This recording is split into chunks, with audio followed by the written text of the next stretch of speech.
step one, like the main reason why there's child labor is just poverty. Like most of these farmers are making $1 less a day. So like if you're getting paid $1, how can you hire someone that's over the age of 18 to work in your farm? So you end up just using kids because they're cheap or free. So step one is you just have to pay them a living income. So 100% of our farmers are paid a living income. So I can go super deep. I'm going to keep this mile high because I know not everyone is as passionate about the chocolate industry as me, but this is what I live and breathe. But so what is a living income, right? Because obviously a living income in America is completely different than in West Africa. So there's a living income reference price where they look at the cost of like bread and living and inflation. And it's like, if a farmer sells you like a metric tons of cocoa, they need to make this for them to be able to live roughly and be able to. So we pay 100% of our farmers living income reference price. So there could be an instance where you're a farmer, you give us a shipping container of cocoa, and you're like, we want $1,100. I'm like, no, you want $1,300. Here's $1,300.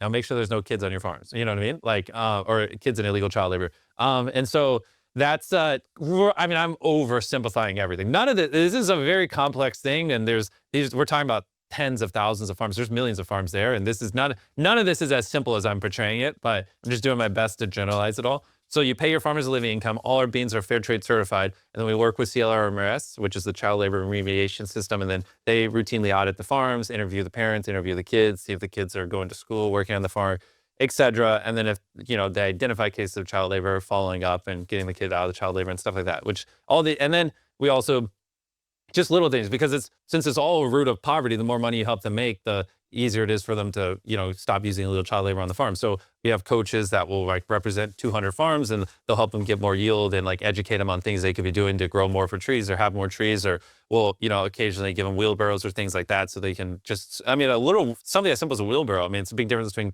carrying 10 cacao pods theoretically, again, generalizing everything, or being able to carry 40 in a wheelbarrow. Like that's technically makes you 4 times more efficient. Is no, again, making up numbers.